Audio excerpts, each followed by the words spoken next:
నమస్కారం ఘంటారావానికి స్వాగతం. ముందుగా ప్రధాన అంశాలు. ఉత్తరాంధ్రలో జోరు వానలు, ఎక్కడికక్కడ జలమయమైన రహదారులు.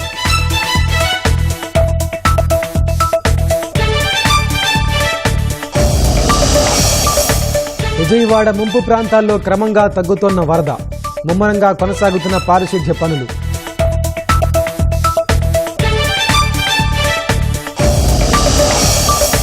విజయవాడలో పర్యటించిన మంత్రులు నారాయణ, కొండపల్లి ఆహార పంపిణీ, తాగునీటి సరఫరా గురించి ఆరా.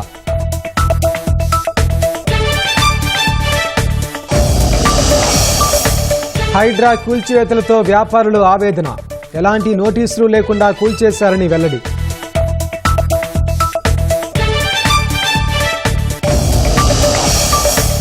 పుణెలో ఘనంగా గణేష్ నవరాత్రి వేడుకలు, రికార్డుకెక్కిన 42,000 మంది మహిళల ఏకకాల హారతి.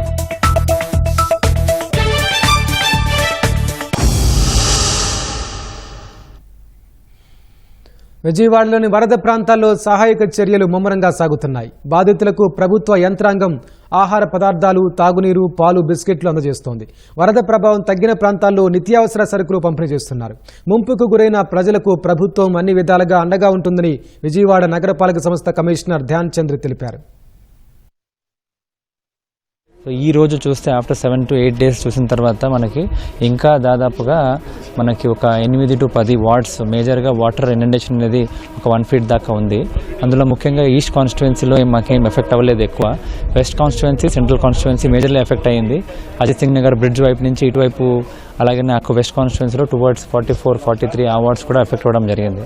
సో దీనికి సంబంధించి ఆల్రెడీ మనకి డ్రింకింగ్ వాటరు అలాగనే శానిటేషన్ రెండు కూడా బ్రిస్క్గా మనం యాక్టివిటీ స్టార్ట్ చేశాము.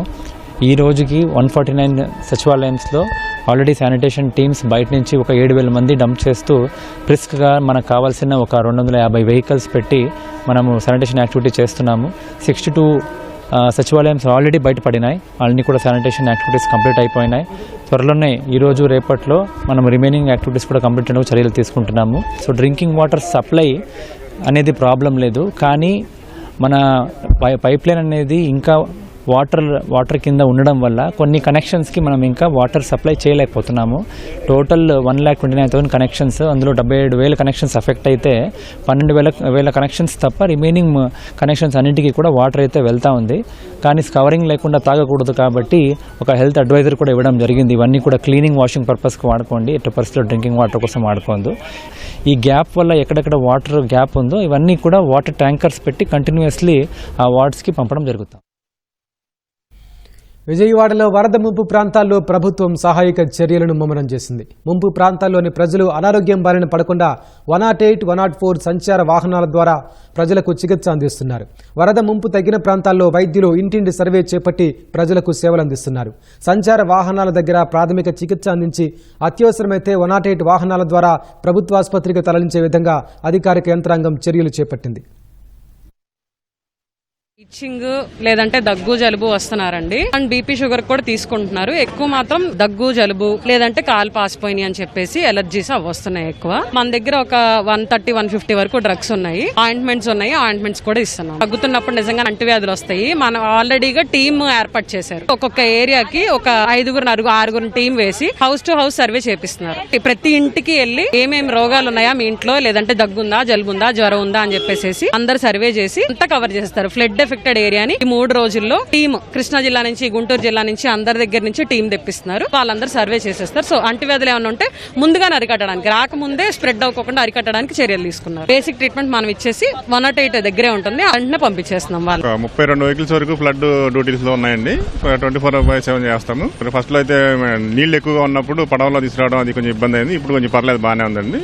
ఇక్కడ ఏదైనా ఎమర్జెన్సీ ఉంటే కనుక షిఫ్ట్ చేసేస్తామండి. మొత్తం 5 జోన్లుగా ఇచ్చారండి మన సిటీని. 5 జోన్లో ఇది ఒకటి, సితారా ఒకటి, చిట్నగర్ ఒకటి, వైఎస్ఆర్ కాలనీ, సింగ్ నగర్, అలా మొత్తం ఎక్కడెక్కడ డివైడ్ చేసి ఒక కొన్ని అంబులెన్స్లు అప్పచెప్పారు. ఆ విధంగా మేము చేస్తాం.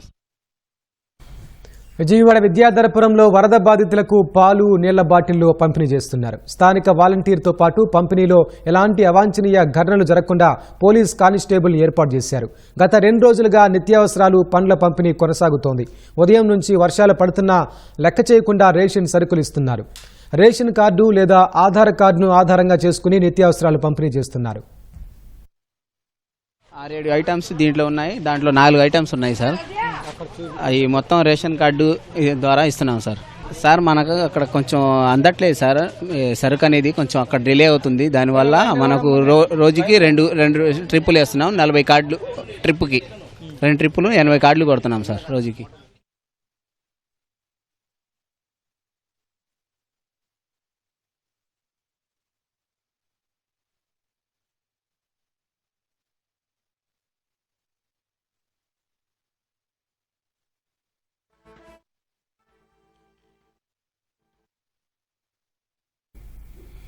మంత్రి డోలా బాలవీరంజనేయ స్వామి విజయవాడ జక్కంపూడి కాలనీలో పర్యటిస్తూ వరద బాధితులకు అందుతున్న సాయాన్ని పర్యవేక్షిస్తున్నారు. దీనికి సంబంధించి మరింత సమాచారం మా ప్రతినిధి జయప్రకాష్ అందిస్తారు.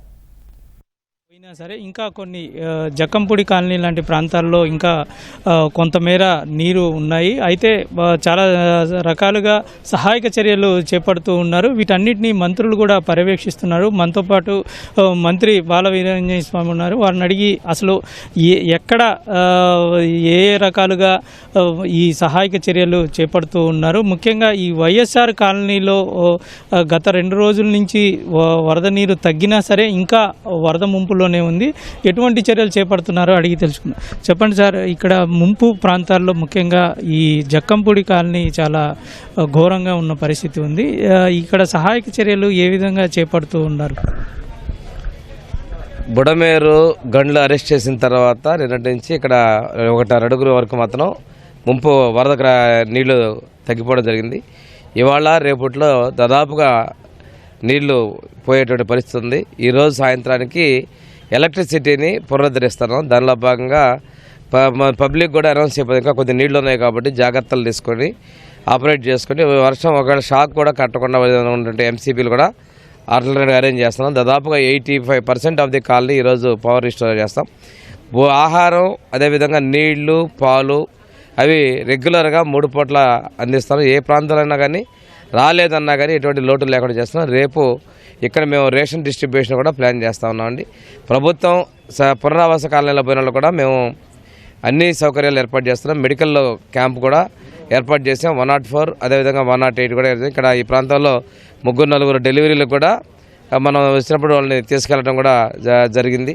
సేవల విషయంలో ప్రభుత్వం ఎక్కడ రాజీ పడలేదు. మనకి ఈరోజు సందర్భంగా నేను ఉద్యోగస్తుల్ని అన్ని శాఖల ఉద్యోగస్తులను నేను అభినందిస్తాను. ప్రజలు కూడా మొదట్లో కొద్దిగా ఆందోళన చేశారు. కొద్దిగా నీళ్లు తగ్గటం పెరగటం ఇటువంటి పరిస్థితిని ఎప్పుడు చూడలేదు. దాదాపుగా 1 వారం రోజుల నుంచి నీళ్లలోనే ఉన్నారు. గ్రౌండ్ ఫ్లోర్లో ఉన్నటువంటి వాళ్ళ యొక్క ఆస్తులు మొత్తం కూడా నష్టపోయిన పరిస్థితి ఉంది. ప్రభుత్వం రేపటి నుంచి కూడా ఎన్యూమరేషన్ స్టార్ట్ చేస్తూ ఉన్నారు. ఈ కాలనీకి వస్తే ఒకరోజు లేట్ అవ్వచ్చు. వాళ్ళందరూ కూడా తగిన నష్టపరిహారం ఇవ్వటం, అదేవిధంగా ఆకుకూరలు కూరగాయలు కూడా చాలా తక్కువ రేటు 50% తక్కువ ధరకే కూడా ప్రభుత్వం అందిస్తుంది. గ్రౌండ్ ఫ్లోర్లో వాళ్ళకి మాత్రం పరిస్థితి రేపటికి కుదిరిపడే పరిస్థితి ఉందండి. ఎక్కడా రాజీ పడకుండా మేము చర్యలు తీసుకుంటున్నాం. ఇప్పుడు అంటువ్యాధులు ప్రబలకుండా కూడా వైద్య ఆరోగ్య శాఖ ద్వారా మేము చర్యలు తీసుకుంటా ఉన్నాం. ముఖ్యంగా ఆహార పంపిణీ చూసుకుంటే చాలా చోట్ల ఈ కాలనీలో వాళ్ళకి అందట్లేదు అనేటువంటిది చెప్తూ ఉన్నారు. కొంతమంది దారిలోనే ఆపేసి తీసుకుంటున్నారు. దీనికోసం ఎట్లాగా మీరు అందరికీ అందేలా చేస్తారు? మొదటి 1-2 రోజుల్లో పరిస్థితి ఎందుకంటే బాగా 4.5 అడుగుల లోతుల నీళ్ళు ఉన్నాయి పరిస్థితి. వెహికల్స్ కూడా పని పరిస్థితిలో మేము ట్రాక్టర్ల ద్వారా తీసుకెళ్ళి సప్లై చేసాం. కానీ ఆందోళన ఉన్న ప్రజలు మొదటి ప్రాంతాల్లో తీసుకున్నారు. తర్వాత ఎయిర్ హెలికాప్టర్ల ద్వారా మేము చివరి ప్రాంతాలకు డిస్ట్రిబ్యూట్ చేయడం జరిగింది. ఆ తర్వాత బోట్ల ద్వారా డిస్ట్రిబ్యూషన్ చేయడం జరిగింది. 1-6 ఎక్కడైనా మీరు అందలేదని సమాచారం వచ్చినట్టునే వాలంటీర్స్ని పోలీసుల్ని పెట్టి ఆ బ్లాక్కి వెళ్ళి డిస్ట్రిబ్యూట్ చేస్తున్నామండి. ఇప్పటికీ మ్యాక్సిమం ఏ ప్రాంతాల్లో కూడా ఇబ్బంది లేదనుకున్నాం. ఇప్పుడే కొంతమంది చెప్పారు ఈ పక్కన ఉన్నటువంటి కాలనీలో వాటర్ రావడం లేదని చెప్పారు. అది నా దృష్టికి వచ్చింది, మేము పంపిస్తామని. ఏదైనా మీ దృష్టిలో మీడియాని కూడా రిక్వెస్ట్ చేస్తున్నాను. ఇటువంటి ప్రాంతాలు ఏదైనా 1-6 మీ దృష్టిలో ఉన్నా కానీ ప్రతి ఒక్కరికి ఇవ్వాలనేటువంటి ఆలోచన మేము ముందుకు వెళ్తున్నాం. మరొక వైపు శానిటేషన్ పనులు కూడా చేయాల్సిన పరిస్థితి అయితే ఉంది. ఆ పనులు ఏ విధంగా చేస్తూ ఉన్నారు? శానిటేషన్ చేయడానికి ఈ ప్రాంతం ఉన్న 2 days వరకు కూడా నీళ్ళతో ఉన్నాయి. నీళ్లు తగ్గే కొద్దీ మేమంతా కూడా చెత్త ఇవంతా కూడా తీసేపిస్తా ఉన్నాం. దాంతోపాటుగా బ్లీచింగ్ అది చేస్తున్నాం. గ్రామంలో ఉన్నటువంటి దానిలో కూడాను మిగతాది కూడా నిన్న జేసీబీలు వచ్చి కాలువ క్లియర్ చేసిన క్లాక్ అయిపోయింది. నీళ్లు తగ్గిన వెంటనే ఎంతవరకు తగ్గుతుందో అంతవరకు మేము శానిటేషన్ చేసుకుంటూ వెళ్తా ఉన్నామండి. యుద్ధ ప్రాతిపదికన ఎక్కడ రాజీ పడకుండా క్లియర్ అయినంత వరకు చేసుకుంటూ పోతా ఉన్నాం. అంటే ఇక్కడ ప్రధానంగా కొంతమంది చెప్తున్నది కొన్ని ఇళ్లల్లో అపార్ట్మెంట్స్లో వాటిల్లో దొంగతనాలు కూడా జరుగుతున్నాయి, సెక్యూరిటీ కల్పించాలని కోరుతూ ఉన్నారు. దాని మీద మీరు పోలీసులకు ఎటువంటి సూచనలు చేస్తారు, ఎట్లా? ఇది కూడా కొంచెం ఏంటంటే ఈ కష్ట సమయంలో కొన్ని సంఘటనలు జరిగినాయండి. వాళ్ళు ఆహారం వాటి కోసం పక్కకు వచ్చిన సందర్భంలో ఆ ప్రాంతంలో దోపిడీలు జరిగింది. మనం పోలీసుల ద్వారా ప్రస్తుతం వార్నింగ్ ఇవ్వగలుగుతాం. ఎటువంటి సిస్టమ్ కూడా లేదు అక్కడ. మనం ప్రతి వీలైనంత వరకు మీరు ఇళ్లలో నుంచి కదలొద్దు, మేమే మీ దగ్గరకు వస్తున్నాం. సచివాలయ ఉద్యోగుల్ని పోలీసుల్ని మేము మీ దగ్గర పంపిస్తున్నాం. మీకు అవసరమైతేనే బయటికి రమ్మనేది మొదటి నుంచి చెప్తాను, ఇప్పుడు కూడా అదే చెప్తున్నాం. ఎవరైనా సిటీకి వెళ్ళడం కోసం కూడా నిన్నటి నుంచి సిటీ బస్సులో కూడా ఇక్కడ బయటికి వెళ్ళి వచ్చే వాతావరణంలో మార్పు కోసం కూడా మనం పంపించడం జరిగింది. ఈ విషయంలో అయితే మాత్రం దొంగతనాల విషయంలో మీరు జాగ్రత్తగా ఉండండి. ఇంట్లో నుంచి కానీ మీరు అవసరమైతేనే రండి అనేది నేను తెలియజేస్తున్నానండి. అంటే సెక్యూరిటీ పరంగా ఏదన్నా వాళ్ళకి కల్పించే విధంగా కానీ పర్యవేక్షణ చేసే విధంగా ఏదన్నా చేస్తారు అంటే ఏది చేయాలన్నా కానీ ఈరోజు కూడా 3 అడుగుల లోతులు ఉన్నాయి. చివరి కాలనీకి వెళ్ళలేక 3.5 అడుగుల లోతు నీళ్ళు ఉన్నాయి. ఈ మొదట్లోకి వచ్చేలేకే 1.5 నుంచి 2 అడుగులు మిడిల్ కాలనీలో ఉన్నాయి. ఈ పరిస్థితుల్లో మనం సెక్యూరిటీ పరంగా కొంతవరకే చేయగలం అనుకున్న దానికన్నా కూడా. అందుకు మనకి వీలైనంత వరకు పౌరులనే మీరు అలర్ట్గా ఉండండి. మీ దృష్టికి పర్సన్స్ అనదలితే వాళ్ళ మీద మేము చర్యలు తీసుకుంటాం. ఇది మంత్రి చెప్తుంది. అన్ని రకాల సహాయక చర్యలు చేపడుతూ ఉన్నామని, అదేవిధంగా ముఖ్యంగా ఈ జక్కంపూడి కాలనీలో ఎప్పటికప్పుడు పర్యవేక్షిస్తూ కావలసినటువంటి సహాయక చర్యలు అన్నీ చేస్తూ ఉన్నాము. ఈరోజు సాయంత్రానికి దాదాపు 80% కంటే పైగా విద్యుత్ని పునరుద్ధరించే ప్రక్రియ చేపడుతున్నాం. కొద్దిసేపటి కిందటే సిబ్బంది కూడా కాలనీలోనికి వెళ్ళి ఎక్కడెక్కడ మనం విద్యుత్ పునరుద్ధరణ చేయొచ్చు అనే విషయాన్ని పరిశీలించి దానికి సంబంధించిన విషయాన్ని అధికారులకు చెప్తారు. సాయంత్రం 4 తర్వాత నుంచి ఈ కార్యక్రమాలు చేపడతామని చెప్తూ ఉన్నారు. కెమెరామెన్ గోపితో జయప్రకాష్, ఈటీవీ న్యూస్, విజయవాడ. ధన్యవాదాలు జయప్రకాష్. విజయవాడలోని అనేక ప్రాంతాలు ఇంకా వరద ముంపులోనే ఉన్నాయి. కొన్ని కాలనీల్లో మాత్రం వరద తగ్గింది. సింగ్ నగర్, పాయకాపురం, కండ్రిక ప్రాంతాల్లోని అనేక కాలనీల్లో వరద నీరు పూర్తి స్థాయిలో తగ్గింది. కొన్ని ప్రాంతాల్లో పాదాలు తడిసేంత వరద నీరు నిలిచి ఉంది. పూర్తి స్థాయిలో వరద తగ్గడానికి మరికొంత సమయం పడుతుందని అధికారులు చెబుతున్నారు. వరద ప్రభావం తగ్గిన తర్వాత సహాయక చర్యలను ప్రభుత్వం వేగవంతం చేసింది. హెలికాప్టర్లో కూడా ఇచ్చారు. చాలా సంతోషంగా ఉంది. చంద్రబాబు నాయుడు గారు కూడా ఇక్కడ దాకా వచ్చి రోజు మమ్మల్ని చూశారు. పులిహోర పొట్లాలు అన్నీ అందించారు. ఈరోజు పాలు, వాటర్ కూడా వచ్చాయి. మాకు హ్యాపీగా ఉన్నాం. ఎంత కష్టం వచ్చినా సమర్థుడిగా చంద్రబాబు నాయుడు గారు అన్నీ సౌకర్యంగా చేశారు. ఒక్క మాట ఏమి ఇవ్వాలి అన్నవి ఇచ్చారు. కష్టకాలంలో కష్టం అనేది ఎదురుగా కనబడుతున్న ఫుడ్ కానీ వాటర్ కానీ అన్నీ సప్లై చేసి ఆయన సమర్థుడైన వారుగా అందరికీ తెలియజేశారు. ఇచ్చారు, పాలు ఇచ్చారు, బాటిల్స్ ఇచ్చారు, మంచినీళ్ళు, పులిహార అట్లాంటిది ఇచ్చారండి. ఉప్మా అంటే పొద్దుటి పూట. హెలికాప్టర్ నుంచి బిస్కెట్లు, మంచినీళ్లు దింపారండి. తర్వాత కింద కూడా పాలు, వాటరు, తర్వాత అన్ని బిస్కెట్లు, క్యాండిల్స్ అన్నీ వచ్చినాయండి. ఇప్పుడు మీరు వాటర్ కూడా వచ్చింది. ఇంకా మాకు ఇబ్బందిగా ఏం లేదు, కానీ కష్టమైతే వచ్చింది, కానీ మా ఏమి ఇబ్బంది పడలేదు. విజయవాడలోని ముంపు ప్రాంతాల్లో మంత్రులు నారాయణ, కొండపల్లి శ్రీనివాస్ పర్యటించారు. ఇందిరానాయక్ నగర్లోని వరద బాధితులను వారు పరామర్శించారు. బాధితులతో మాట్లాడి వివరాలు అడిగి తెలుసుకున్నారు. ఆహారం పంపిణీ, తాగునీటి సరఫరా గురించి మంత్రులు ఆరా తీశారు. ఈ వర్షాలు తగ్గిన తర్వాత అసలు ఏం చేయాలి, ఫ్యూచర్లో ఇటువంటిది రాకుండా ఈ బుడమేరు చుట్టూ రీటైనింగ్ వాల్ కట్టడం, తర్వాత ఏదైతే ఆక్యుపై చేసుకుని ఉండారో ఇళ్ళు అవి కూడా కొంత తొలగించక తప్పదండి. ఎందుకంటే అవి తొలగించుకుంటే ఫ్యూచర్ ఇట్టే ఉంటుంది. ఇరిగేషన్ కెనాల్స్ని ఆక్యుపై చేసుకోవడం వల్ల ఆ యొక్క ఎక్సెస్ వాటర్ అయిపోయి అది బండి దాటి బయట ఆ ఊరి మీద పడుతుంది. కానీ దాని మీద నిదానంగా ఎక్సర్సైజ్ చేస్తాం, తొందర లేదు. అయితే ఇంకా ఒక 5-6 వార్డులలో నీళ్లు 4 అడుగులు, 3 అడుగులు, 6 అడుగులు కూడా ఉన్నాయి. బుడమేరు ఆనుకున్న నీళ్లు ఇప్పుడు మనం కళ్ళ ముందు చూస్తున్నాం. వాటిలో చూస్తే 6 అడుగులు అంటే గ్రౌండ్ ఫ్లోర్ కూడా మునిగిపోయినాయి, కొన్ని ఉన్నాయి. అయితే ఫుడ్ సప్లై ఫస్ట్ ఇంపార్టెంట్. ఇమీడియట్గా మనం చేయగలిగింది ఏంటంటే వాళ్ళకి ఫుడ్, వాటర్ రోజు దాదాపు మొన్నటి వరకు అయితే 12 లక్షలు ఫుడ్ కూడా ఇచ్చాం ఒకరోజు, 26 లక్షలు వాటర్ ప్యాకెట్స్ ఇచ్చాం, ఒక 8 లక్షల మిల్క్ ప్యాకెట్స్, 8 లక్షల బిస్కెట్స్ ఇచ్చాం. అయితే కొన్ని ఏరియాలో మాకొద్దు, పెట్టొద్దు, సప్లై చేయొద్దు, అవసరం లేదంటే యాక్చువల్గా ఇప్పుడు రెడ్యూస్ చేసి 4 లక్షల ఫుడ్ ప్యాకెట్స్, 12 లక్షల వాటర్ ప్యాకెట్స్ 3 times, 8 లక్షల బిస్కెట్స్ సప్లై చేస్తున్నాం. అయితే కొన్ని ఏరియాలు అంటే న్యూ ఆర్ఆర్ నగర్ కావచ్చు, పేట కావచ్చు, పాయకరాపురం అంటారు, తర్వాత వచ్చి సింగ్ నగరు, ఇందిరానాయక్ నగరు, వీటిల్లో వాటర్ ఇంకా ఎక్కువ ఉంది. అక్కడికి ఫుడ్ తీసుకురాగానే పొట్లాలు కొందరు ఎత్తపోతున్నారు. ఒక్కొక్కరు నేను సింగ్ నగర్లో చూసా, ఒక్కొక్కరు 3-4 కూడా ఎత్తపోతున్నారు. సేఫ్ సైడ్ రేపు ఉదయం ఎలా ఉంటుందో, రేపు ఉదయం ఫుడ్ వస్తుందో రాదో వాళ్ళు అడిగాను నేను. కొందరు ఏమయ్యా 2-3 ఎత్తపోతున్నాను, ఎందుకు ఎత్తపోతున్నా అంటే రేపు ఉదయం వస్తుందో రాదో, రేపు ఉదయం ఫ్లడ్ రైజ్ అయితే మేం చేయాలా, అందువల్ల మా ఇంట్లో పెట్టుకుంటామని ఆలోచనలు చేస్తారు. వాళ్ళ ఆలోచన తప్పులేదు, వాళ్ళ ఆలోచనలో తప్పులేదు. ఇప్పుడే ముఖ్యమంత్రి గారితో మాట్లాడాను. ఈ స్పెషల్ ఆఫీసర్స్ ఏ వార్డుకి ఎంత అడిగితే దానికి డబుల్ ఇస్తున్నాం. ఇండియన్ అయితే 2 లక్షలకే వస్తుంది, కానీ పంపించడం ఇంటూ 2 అంటే 4 లక్షలు పంపిస్తున్నాం. ఇప్పుడే ముఖ్యమంత్రి గారికి చెప్పాను ఇక్కడ పరిస్థితి, ఆయన 4 times ఏమన్నారు. ఈ 5 ఏరియాస్కి ఇవాళ నుంచి వాళ్ళ రిక్వైర్మెంట్కి 4 times ఫుడ్ పంపించడం జరుగుతుంది.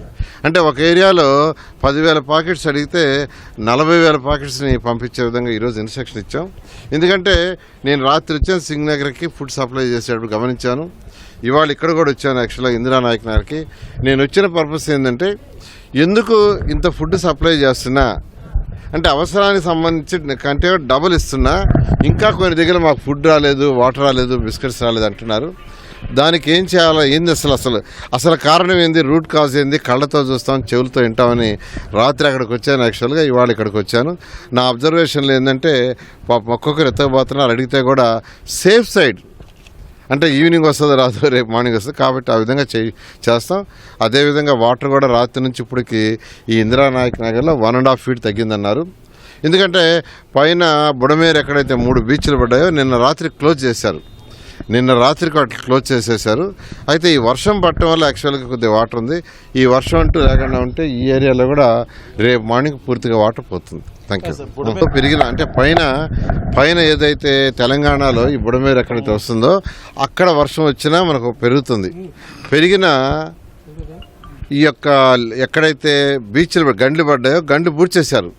గండ్ల నుంచి వాటర్ బయటకు వచ్చి పొలాల మీద ఇలా వస్తుంది. గండి పూర్తి చేశారు కాబట్టి ఇబ్బంది లేదు. ఆ గండి కూడా నిన్న చెప్పింది యాక్చువల్గా నిన్న ఇరిగేషన్ డిపార్ట్మెంట్ ముఖ్యమంత్రి గారికి ఒక లెవెల్ చెప్పారంటే 1 meter వరకు వచ్చినా ఇబ్బంది లేదు అంటే ఇప్పుడున్న లెవెల్ కంటే 1 meter.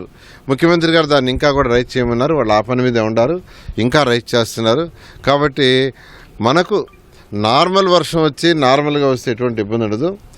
ఫస్ట్ డే వచ్చినట్టుగా హై రైన్ వచ్చి ఒకేసారి పోరింగ్ వచ్చి గండ్లు ఏదన్నా పడితే ఇబ్బంది. పారిశుద్ధ్య పనులు వర్షం వచ్చినప్పుడు యాక్చువల్గా కొద్దిగా తగ్గుతుంది, మిగతా పీరియడ్లు చేస్తున్నారు. అందుకని అందరికీ రెయిన్ కోట్స్ ఇవ్వన్నాం. 10,000 మందికి రెయిన్ కోట్స్ ఇవ్వని యాక్చువల్గా రాత్రి చెప్పాము. వాడు మార్నింగ్ చాలా మందికి ఇచ్చారు. మిగతా డిపార్ట్మెంట్ వాడు కూడా రెయిన్ కోట్స్ ఇవ్వన్నారు, కలెక్టర్ గారు ఇచ్చారు. వర్షం వస్తున్నా చేయగలిగిన పనులన్నీ చేయమన్నారు. యాక్చువల్గా ఈరోజు చేస్తున్నాం. Thank you. మనం యాక్చువల్గా బుడమేరు కెనాల్ ఆనుకుని ఉన్న ప్లేస్కి వచ్చాము సార్. సో ఆనుకున్న ప్లేస్లో మ్యాక్సిమం వాటర్ ఫ్లో అయితే అవుతుంది.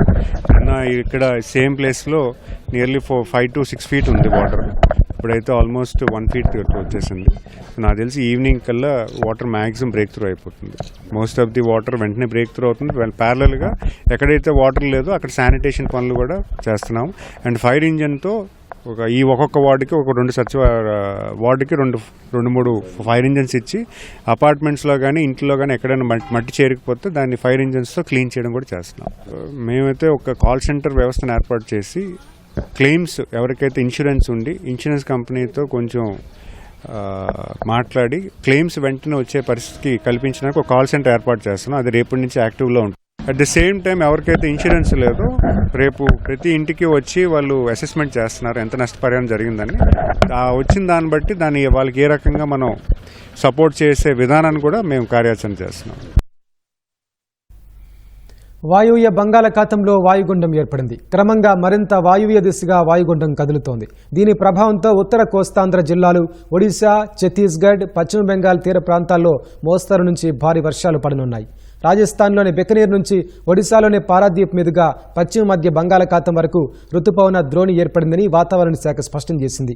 దీని ప్రభావంతో శ్రీకాకుళం, పార్వతీపురం మన్యం, విజయనగరం, విశాఖ, అల్లూరి, అనకాపల్లి, ఉభయ గోదావరి, కాకినాడ, ఏలూరు, కృష్ణా, ఎన్టీఆర్, గుంటూరు జిల్లాల్లో విస్తారంగా వర్షాలు కురిసే అవకాశం ఉందని తెలిపింది. ఇప్పటికే శ్రీకాకుళం, విజయనగరం, విశాఖ జిల్లాల్లో జోరు వాన పడుతోంది. శ్రీకాకుళం జిల్లాలో రాత్రి నుంచి ఎడతెరిపి లేకుండా వాన కురుస్తుండటంతో రహదారులు జలమయమయ్యాయి. నాగావళి, వంశధార నదులు పొంగే ప్రమాదం ఉండటంతో నదీ పరివాహక ప్రాంత ప్రజలు అప్రమత్తంగా ఉండాలని అధికారులు హెచ్చరించారు.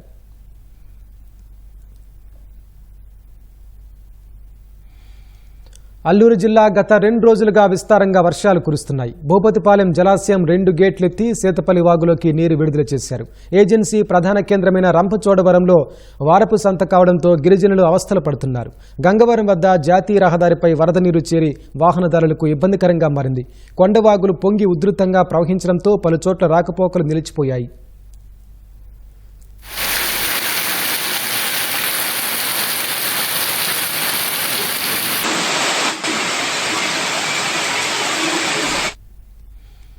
ఎన్టీఆర్ జిల్లాలో కురుస్తున్న వర్షాలకు తిరువూరు నియోజకవర్గంలో వాగులు ఉధృతంగా ప్రవహిస్తున్నాయి.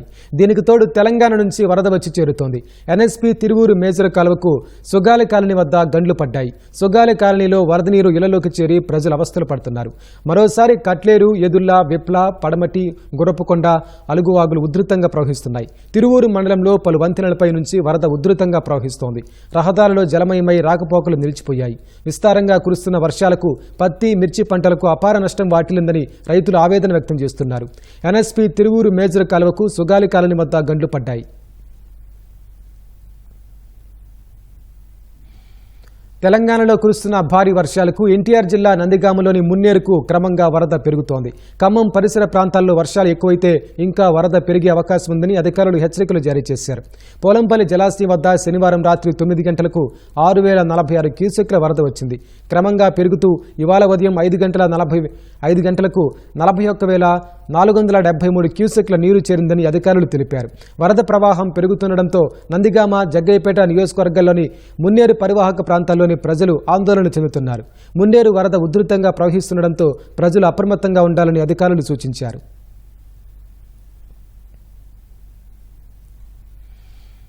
ప్రకాశం బ్యారేజ్ వద్ద దెబ్బతిన్న గేట్ కౌంటర్ వెయిట్ల స్థానంలో కొత్త ఏర్పాటు ప్రక్రియ శరవేగంగా సాగుతోంది. ఇప్పటికే 67, 69 గేట్ల వద్ద కౌంటర్ వెయిట్లు ఏర్పాటు చేయగా వాటిల్లో మెటల్, కాంక్రీట్ నింపుతున్నారు.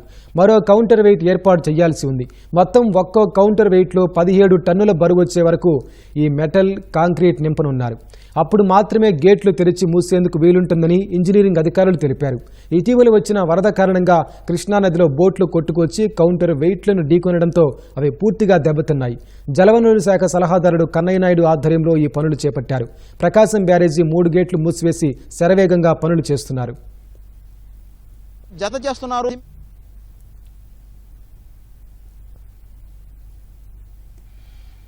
కోనసీమ జిల్లా ముమ్మిడివరం మండలం పరిధిలో వరద నీటితో ప్రజలు బిక్కుబిక్కుమంటూ గడుపుతున్నారు. తూర్పుగోదావరి జిల్లా ధవళేశ్వరం బ్యారేజ్ నుంచి సముద్రంలోకి 9 లక్షల క్యూసెక్ల వరద నీరు విడుదల చేశారు. గౌతమి, వృద్ధ గౌతమి, గోదావరి పరివాహక లంక గ్రామ ప్రజల్లో వరద ఉధృతిపై ఆందోళన నెలకొంది. ముమ్మిడివరం మండలం గురజాపులంక, పల్లంవారిపాలెం ప్రాంతాల్లో వరదతో లంక భూములు ముంపునకు గురయ్యాయి. ఇళ్ల సమీపంలో నేల కోతకు గురవుతుండటంతో పశువులను రక్షించుకునేందుకు సురక్షిత ప్రాంతాలకు తరలిస్తున్నారు.